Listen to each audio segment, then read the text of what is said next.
Muy bien, cambiamos de tema y nos metemos en la economía. Sí, claro, se han conocido datos que vienen del INDEC que han sido ya al día de hoy sumamente analizados, pero que dan cuenta de que continúa en caída la creación de puestos de trabajo, por lo menos el empleo, ¿no? Se siguen perdiendo fuentes de empleo. Vamos a dar la bienvenida a nuestros dos invitados de esta noche. Muchísimas gracias desde ya a los dos por estar acá. Nos visitan Germán Muiño, abogado especializado en economía del CEPA, y Marcos Hilding-Olson, economista.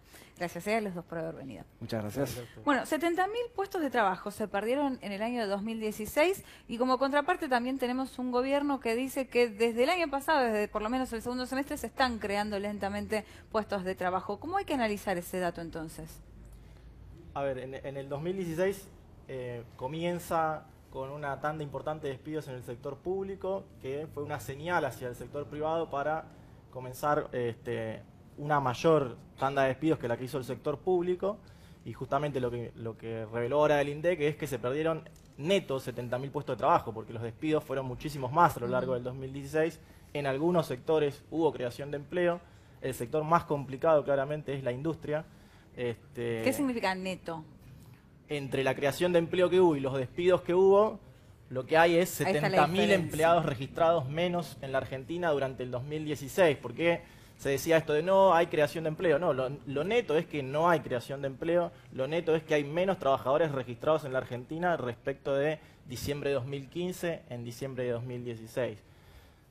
Eso tiene que ver con varios factores de las políticas llevadas a cabo durante el año. Tiene que ver, por un lado, con la devaluación que hubo y el tarifazo. Eso generó una pérdida del poder adquisitivo del salario de los trabajadores. Tiene que ver también entonces con que esa pérdida del poder adquisitivo del salario de los trabajadores achicó el mercado interno, hay menos consumo, y acompañado de eso algunos sectores se ven perjudicados por una apertura importadora donde encima de que tienen un mercado achicado, se encuentran con competencia externa que obviamente le hace caer aún más las ventas. Marcos.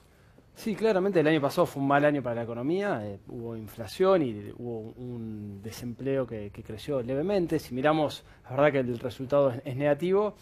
Ahí si miramos lo podemos abrir, como abrimos un poquito el desempleo y miramos el empleo público total el año pasado creció 0,3%. Parte tuvo que ver principalmente porque crecieron las provincias y los municipios. El Estado Nacional lo achicó muy poquitito, pero casi empatado, creo que cayó 1.500 puestos de trabajo. Lo que sí se vio es que falta reactivar el sector privado. Aumentó el número de monotributistas, pero cayó la cantidad de asalariados. ¿Eso significa que hay, por ejemplo, llamémoslo, o flexibilización laboral, o que hay gente que sale de la relación de dependencia y empieza a facturar? Sí, la verdad que igual son cambios marginales, no es que hubo un cambio de legislación muy fuerte. Lo que yo capaz voy a tener una mirada un poco distinta de cuáles son los motivos del desempleo. En una economía todos los meses generalmente se crea más o menos el 1% de empleo y se entra y sale la gente del mercado. Van apareciendo nuevos puestos de trabajo, se cambian unas. Argentina tiene un problema muy grande que tiene una rigidez laboral muy grande.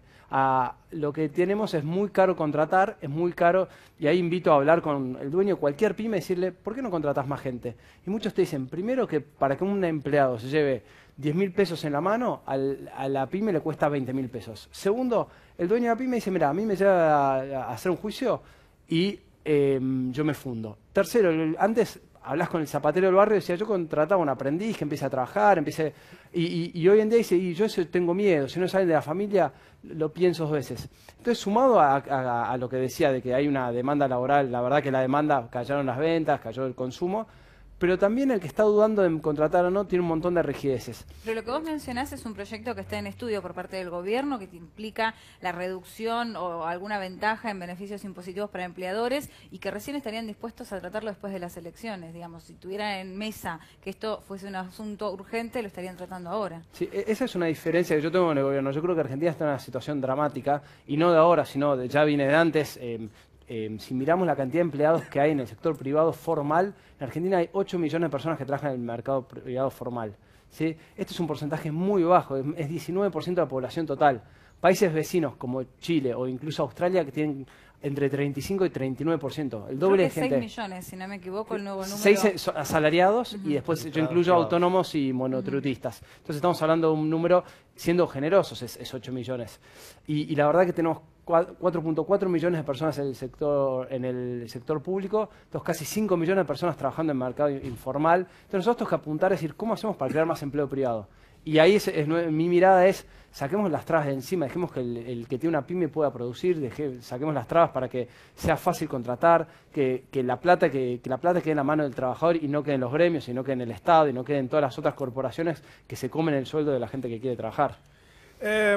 Dos de las medidas tal vez más fuertes que tomó al principio de la gestión el gobierno de Mauricio Macri tuvo que ver con la liberación de las retenciones a quienes son agroexportadores y a las mineras, que también de alguna manera fueron cuestionadas. ¿Cómo se vieron en los números finales luego de un año de tomar esas decisiones respecto a los puestos de empleo?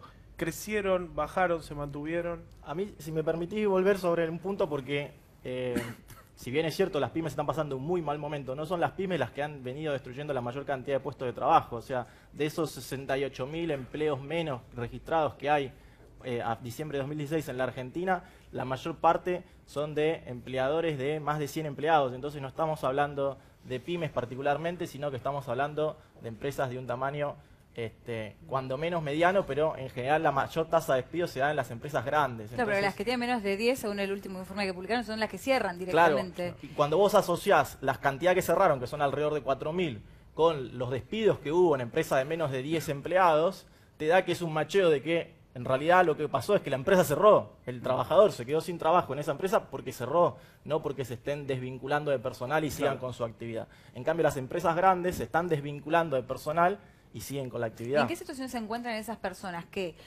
se quedaron sin empleo porque su pequeña empresa en la que trabajaba cerró y bueno, cobra su indemnización, tiene problemas? ¿Cómo está en ese momento? Bueno, en este momento es una realidad bastante diversificada, ¿no? Hay quien cobra la indemnización, hay quien no, o sea, hay situaciones que se tornan litigiosas.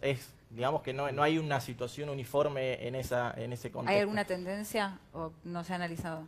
Es difícil analizarlo porque ahí ya requerís hacer un estudio a nivel censal, digamos, porque es más casuístico. Te vuelvo a preguntar entonces por el tema del campo y el tema de las mineras. Es que el tema es justamente que son sectores que no son trabajo intensivo, es decir, por más de que uno le dé mejores condiciones, no son sectores que requieran de grandes cantidades de fuerza de trabajo, ¿sí? Es lo opuesto a la industria. La industria es el sector más dinámico en creación de empleo y justamente es el sector que más perjudicado junto a la construcción en el actual contexto económico. Entonces, esos beneficios que se le dieron tanto a la industria minera como al agro no se vieron traducidos en puestos de trabajo. De hecho, esos sectores tuvieron pérdida de fuentes de trabajo a lo largo del 2016. ¿Y en ese sentido, Marcos, fue acertado a tomar esa decisión tan rápido o habría que haber esperado un poquito más? No, yo creo que uno tiene que tratar de ver la película grande. Hay gente que dice que se le dio un beneficio al campo y no es que se le dio un beneficio, se le sacó un perjuicio. Porque hoy un productor agropecuario estaba pagando casi el 80% de lo que ganaba en impuestos. Entonces,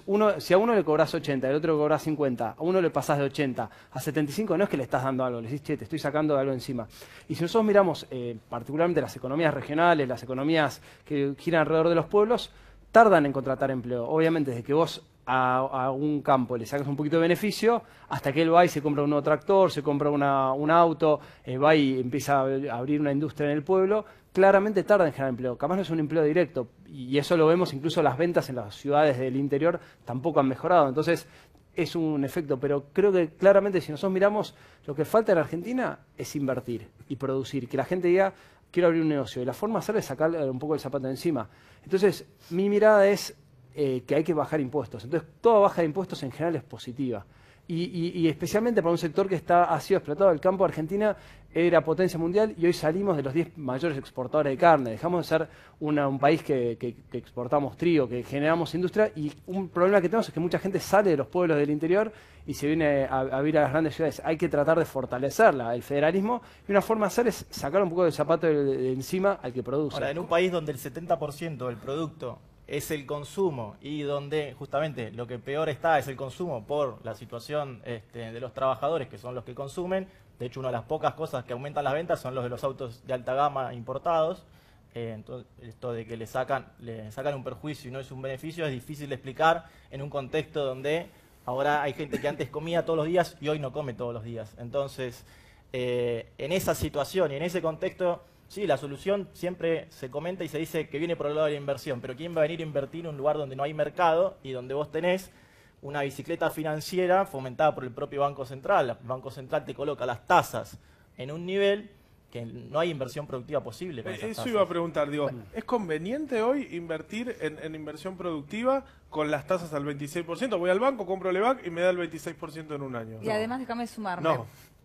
Pero digo, déjame sumarme, ¿qué tipo de inversión es la que estamos persiguiendo? Porque quizás vos hablás de una inversión relacionada al consumo y de repente el gobierno está pensando en otro tipo de inversión. No, es que claramente lo que necesita Argentina es inversión productiva, gente que diga, yo quiero poner a trabajar, y coincido que hoy en día vos mirás un inversor y decís, sí, yo con un dólar planchado, unas tasas del 26% y encima con una situación económicamente enorme, tengo complicaciones por todos lados, es medio una locura invertir, por más que tengas buena onda, decir, cambio, nos insertamos al mundo, todo, pero mirás y decís, invertir es medio una locura hoy. Entonces, ahí es donde tenemos que decir, ¿cómo hacemos para bajar las tasas? ¿Y cómo hacemos? Y ahí es un tema de fondo que nosotros venimos planteando, y lo planteamos el gobierno anterior y lo planteamos este gobierno, es, hoy tenés un Estado que tenés un tipo que paga una empresa, y eso lo digo es, mirás cuántos impuestos tenemos. Cuando vas al supermercado, compras cualquier producto, 45% es impuestos. Tenés IVA, tenés ingresos brutos, tenés todos esos impuestos que giran alrededor.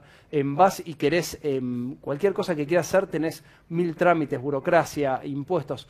Entonces, yo tengo una mirada muy clara. Si queremos que la gente invierte y produzca, bajemos los impuestos y eso es lo que va a hacer que la gente quiera realmente poder invertir. Ahora, pero perdón, Sí, sacando ¿dónde esos recortamos? impuestos, claro, sacando esos impuestos, ¿estamos seguros de que las grandes cadenas van a bajar los precios? Porque intentamos precios cuidados, sacarles las comisiones esas y los precios no bajaron nada. La única forma que alguien baje el precio, o nunca alguien venga y diga, che, ¿por qué vas a bajar el precio? Siempre, ¿por qué baja el precio una bombita de luz? Porque aparece una luz más eficiente, más barata, una competencia. La única forma que alguien baje el precio es con más competencia. Si yo tengo una verdulería y estoy vendiendo muy caro, la única forma que va a bajar el precio es porque alguien venga y me lo venda más barato al lado. Entonces, la única forma que podemos realmente, que aún ha bajado el producto de algo, ¿por qué bajan el precio de... históricamente, mirando en dólares, de las computadoras, de los teléfonos, el Nokia que antes comprábamos que era carísimo, hoy te lo regalan? ¿Por qué? Porque aparece un teléfono mejor. Entonces, si no aparece algo mejor, y eso cómo se hace, miramos la historia de la humanidad. Cada vez que cayó el precio de la vela porque apareció una bombita de luz, cae el precio de la carreta porque aparece un auto, cae el precio del auto viejo porque aparece un auto más moderno. La única forma de que bajen los precios es que hay nuevos productos, nuevas competencias, nuevas inversiones. Y nunca funcionó en ningún país, muéstrame un país del mundo donde el control de precios funcionó. Porque vos vienes y te dicen, che, poné un precio bajo, dejo de producir. Es lo que pasa, no ha funcionado nunca. No funcionó con el kirchnerismo, no va a funcionar con el macrismo tampoco. No funcionó en Roma antigua, no va a funcionar en Argentina, no funcionó en Venezuela. Entonces, la única forma de bajar precios es que haya competencia. Germán, ¿coincidís? No, los precios no bajan. O sea, el caso de la tecnología es un caso puntual y se da justamente por el recambio tecnológico. En el resto de las situaciones vemos que los precios no bajan. Vimos el fracaso rotundo de los precios transparentes, donde nos decían que como el costo financiero estaba incorporado al precio, al sacar el costo financiero del precio, los precios iban a bajar. No bajó el precio de nada, porque eso es así. La formación de precios funciona de ese modo. Cuando uno se mete en las cadenas de valor y ve cuánto sale algo del productor al consumidor, ve que en una cadena de valor hay una serie de intermediarios que nunca vas a lograr que bajen el precio si no tenés una política de control de precios. Entonces, no, los precios no bajan, vos lo que necesitas es controlar los precios. Pero bueno, el gobierno decidió otro camino y considera que el modo de bajar la inflación es con una política monetarista, y ahí lo vemos. Tienen que mantener la tasa alta.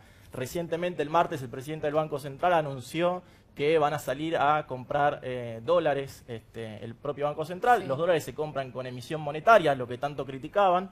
Entonces, para después absorber esos pesos que están volcando para comprar esos dólares, van a seguir manteniendo las tasas altas. ¿Por qué? Porque van a querer absorber esos pesos, porque consideran que esa emisión genera inflación. Entonces, como tienen ese criterio, esto va a ser un círculo vicioso permanente. Y los dólares entran no por inversión. Los dólares están entrando por endeudamiento externo. O sea, el propio Tesoro se está endeudando, es el que garantiza que haya dólares para el que quiera venir a invertir y jugar a la bicicleta financiera, después esté asegurado que tiene los dólares para irse. Bien. Yo el otro día recibía Estamos sobre títulos. Estamos títulos, dale. Sí, actualizamos los títulos, dale. Bueno.